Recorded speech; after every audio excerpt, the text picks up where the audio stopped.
Um pacote de 10 quilos desliza sobre uma esteira de aço a quase 4 metros por segundo. Em uma fração de segundo, uma pequena sapata de plástico desliza lateralmente, empurrando a caixa para uma rampa secundária com precisão milimétrica. Se o empurrão ocorresse um milissegundo antes, o pacote colidiria com a estrutura. Se fosse depois, despencaria no fosso. Esse movimento violento se repete centenas de milhares de vezes por dia.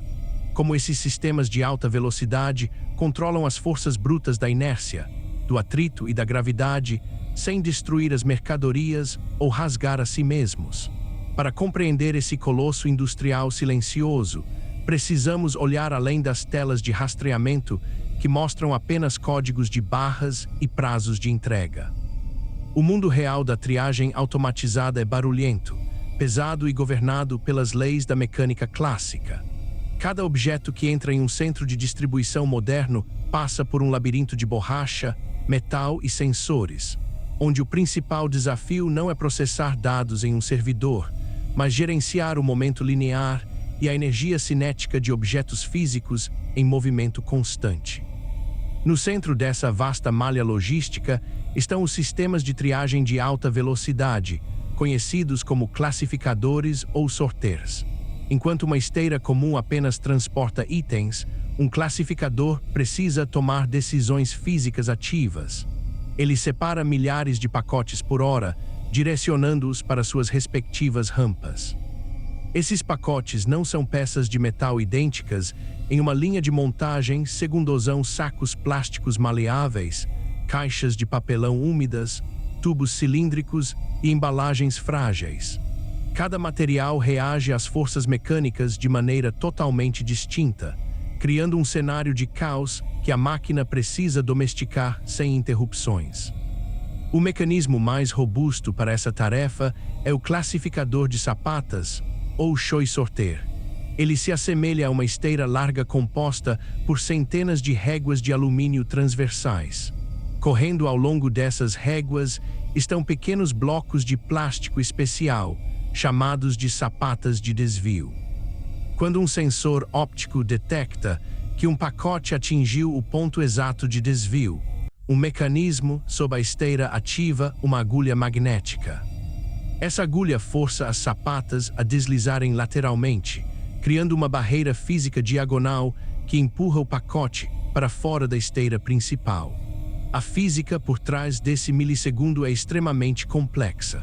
Quando um objeto que se move a 15 km por hora é forçado a mudar de trajetória, ele experimenta uma aceleração lateral severa. Se o empurrão for muito abrupto, a força superará a estabilidade do pacote, fazendo com que ele tombe, gire sem controle ou rasgue. Se o empurrão for sutil demais, o pacote não sairá da esteira a tempo, colidindo com a estrutura ou com o pacote que vem logo atrás. O primeiro grande desafio desse processo reside no atrito, uma força invisível que varia constantemente. O atrito permite à máquina controlar o pacote, mas ele também é a variável mais instável. Uma caixa de papelão seca possui um alto coeficiente de atrito com o plástico das sapatas. Ela responde instantaneamente ao impacto, iniciando seu movimento lateral sem escorregar. Por outro lado, um envelope de plástico liso apresenta um coeficiente de atrito baixíssimo. Quando a sapata o atinge, ele tende a deslizar sobre si mesmo antes de começar a se mover para o lado, atrasando sua saída. Se o sistema tratasse todos os pacotes da mesma forma, o resultado seria o colapso operacional. Um pacote pesado e de alto atrito seria arremessado como um projétil, enquanto um envelope escorregadio mal mudaria de direção, causando um engavetamento. Para evitar isso, as sapatas deslizam ao longo de um trilho diagonal que forma um ângulo de 30 ou 45 graus com a direção da esteira. Esse caminho diagonal preserva a velocidade para a frente do pacote enquanto introduz gradualmente a força lateral. É uma transição que minimiza o choque do impacto, permitindo que a inércia do próprio pacote colabore com seu redirecionamento. A física impõe outro obstáculo crítico, o centro de gravidade. Imagine uma caixa alta que contém um componente de metal pesado no topo e plástico bolha na base. Quando as sapatas atingem a parte inferior dessa caixa, a base é acelerada lateralmente, mas o topo pesado tende a continuar seu movimento original devido à inércia. Se a força for aplicada de forma muito rápida, a caixa tombará lateralmente, bloqueando a calha de saída. Um único tombamento desse tipo pode interromper o fluxo de milhares de outras mercadorias que viajam na mesma linha a cada minuto. Aqui ocorre a primeira grande virada em nossa compreensão sobre a automação industrial. Costumamos associar a automação a um ambiente de controle digital absoluto, onde os algoritmos resolvem todos os problemas. Na realidade física, o software de controle é refém da mecânica dos materiais. O sistema não pode alterar o centro de gravidade de um pacote que já está na esteira. A solução é geométrica e física. Antes de entrarem no classificador, os pacotes passam por esteiras de indução que rolam a velocidades progressivamente maiores, criando um espaçamento físico preciso entre cada objeto. Esse espaço, chamado de gap, funciona como uma zona de amortecimento. Se um pacote deslizar mais devagar ou tombar ligeiramente, o espaço vazio garante que ele não inicie uma reação em cadeia de colisões. À medida que nos aprofundamos na operação desses sistemas, deparamos-nos com uma força destrutiva ainda mais persistente, o acúmulo de energia cinética. Cada vez que uma sapata redireciona um pacote pesado, uma quantidade de energia é transferida de volta para a estrutura metálica do classificador. Em uma instalação que processa 20.000 pacotes por hora, essas microcolisões contínuas geram toneladas de força dinâmica que se propagam por toda a linha. O chassi de aço da esteira é submetido a uma vibração de alta frequência constante. Se a estrutura fosse perfeitamente rígida, essa energia causaria fadiga de material em poucas semanas.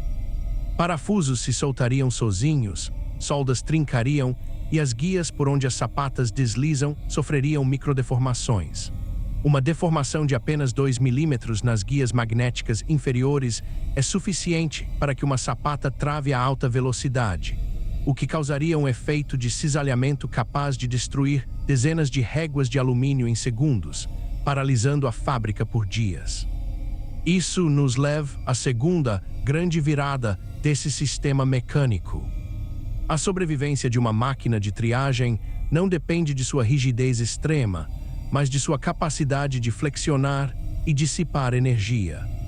As estruturas desses classificadores são projetadas com amortecedores elastoméricos, coxins de borracha de alta densidade e juntas de expansão que absorvem os impactos repetitivos. A máquina oscila de forma controlada sob a passagem dos pacotes pesados, convertendo a energia do impacto em calor e microdeformações elásticas inofensivas. É um sistema que sobrevive porque aprendeu a ceder à força física em vez de tentar resistir a ela de forma estática. Além do estresse mecânico, o movimento rápido das peças plásticas contra o alumínio gera um fenômeno físico invisível, a eletricidade estática. À medida que milhares de sapatas de poliuretano deslizam sobre as réguas de metal a velocidades extremas, ocorre uma transferência constante de elétrons. Esse atrito seco acumula cargas eletrostáticas massivas na superfície da esteira. Se essa carga não for dissipada, ela procurará o caminho de menor resistência, que frequentemente são os cabos de sinal dos sensores ópticos ou as placas de controle dos motores. Uma única descarga de alta voltagem pode corromper os pacotes de dados que coordenam o tempo de ativação das sapatas, fazendo com que a máquina perca a sincronia. Para neutralizar essa ameaça física, a estrutura da esteira precisa funcionar como um imenso sistema de aterramento. Escovas de fibra de carbono condutiva e ligas metálicas especiais são instaladas em pontos estratégicos, drenando constantemente a carga estática diretamente para o solo do edifício. O que parece ser um sistema puramente mecânico de transporte de caixas é, na verdade, um complexo circuito de dissipação eletrostática que protege a integridade dos microprocessadores responsáveis pelas decisões de milissegundos. O teste definitivo de toda essa engenharia ocorre no exato limite, onde o pacote deixa a esteira em movimento e entra na calha de gravidade. Nesse ponto de transição, o objeto perde o suporte ativo da máquina e passa a ser governado pela gravidade e pelo atrito de deslizamento. A rampa de aço precisa ser projetada com uma inclinação calculada. Se a calha for muito íngreme, caixas pesadas ganharão velocidade excessiva, colidindo violentamente contra os paletes no final da linha. Se a inclinação for muito suave, pacotes leves pararão no meio do caminho, bloqueando a passagem. A geometria dessas chapas de aço curvas é uma busca constante por um meio-termo físico que consiga acomodar a enorme diversidade do mundo material. Esse equilíbrio delicado revela a verdadeira natureza da automação no mundo físico.